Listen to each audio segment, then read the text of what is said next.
एक बात और बताएं, जब कोई सदगुरु का सम्मान करता है तो भगवान उसके जीवन में आ जाते हैं, और जब कोई गुरुदेव का ध्यान न रखे, उनकी उपेक्षा करे, तो भगवान दूर चले जाते हैं। श्री दशरथ जी ने एक बार वशिष्ठ जी को बुलाया, उनके पास गए नहीं,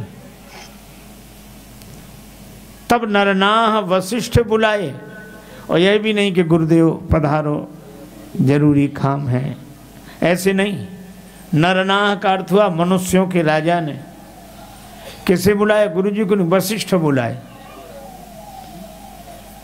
मनुष्यों के राजा ने वशिष्ठ जी को बुलाया, और जब वशिष्ठ जी आए, होना तो यह चाहिए था कि राजा जाते गुरु जी के पास, पर राजा ने गुरु जी को बुलाया, और आने पर अपनी भूल का अनुभव नहीं किया, कि उनको बिठाते चरणों में प्रणाम करते ना, राम धाम सिख दे न पठाए। गुरु जी आकर खड़े हुए, दशरथ जी बोले आप राम जी के पास चले जाओ, उन्हें समझा दो, उपदेश कर दो। गुरु जी चले गए, क्योंकि गुरु अपनी दृष्टि में गुरु नहीं है। शिष्य लघु बनाए तो लघु, गुरु बनाए तो गुरु। उनका अपना कोई अहंकार है ही नहीं।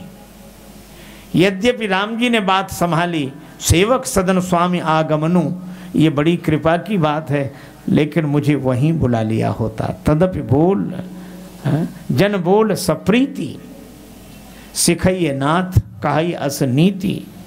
तदप उचित जन बोल सप्रीति, सिखइये नाथ कहाई अस नीति, मुझे वहीं बुला लिया होता। राम जी से गुरु जी ने कहा, कस न राम तुम राखो नीति। हे राम, तुम नीति का ध्यान क्यों नहीं रखोगे?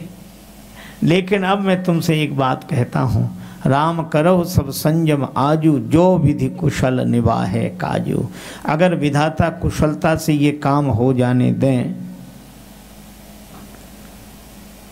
तो उनकी बड़ी कृपा है, लगता नहीं है कि काम पूरा होगा।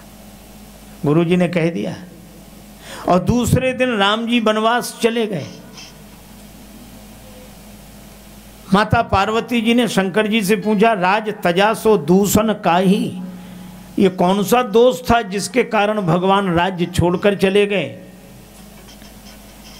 तब तुलसीदास जी यही कहेंगे, गुरु अवमान दोष।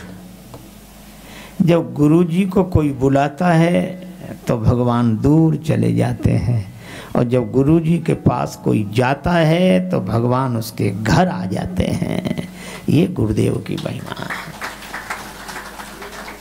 इसलिए गुरु से भगवान मांगो।